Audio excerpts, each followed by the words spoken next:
हमने देखा कि एब्सोल्यूट एड्रेसेस जो कि x0 y0 थे उसको हम लोगों ने कन्वर्ट किया सिंबॉलिक एड्रेसेस में, टैग्स में। और इसके अलावा हम लोगों ने प्रोग्राम करके चेक किया, प्रोग्राम डाउनलोड करके चेक किया। इसको हम लोग सिमुलेट करके भी चेक कर सकते हैं।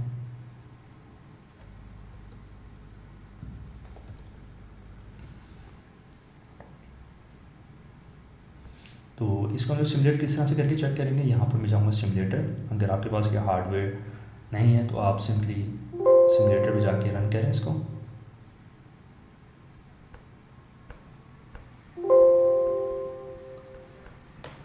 और यहाँ से ऑन कर दें तो ये देखें इनपुट ऑपरेट हो रहा है और आउटपुट भी हो रहा है। यहाँ पर कोई एक्शन परफॉर्म नहीं होगा क्योंकि ये सिमुलेशन मोड में भी काम कर रहा है।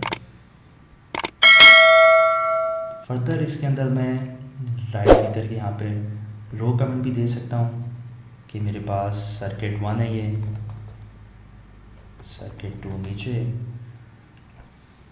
तो यहाँ पर देखें सर्किट 1 सर्किट 2।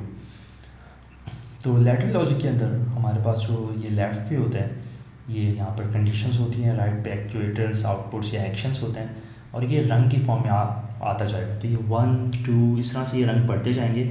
और मैक्सिमम कितने यूज़ कर सकता हूँ 15871। और यहाँ पे भी स्टेप्स आ रहे हैं 15872 टोटल स्टेप्स मैं यूज़ कर सकता हूँ। अभी जो मैं रो यूज़ कर रहा हूँ ये रो 2 है।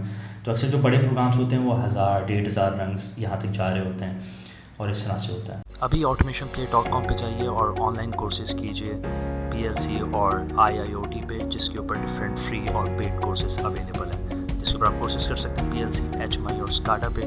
और यहाँ पर मेरे YouTube चैनल पे जाके सब्सक्राइब कीजिए और ये फ्री लेसन्स और ट्यूटोरियल्स अवेलेबल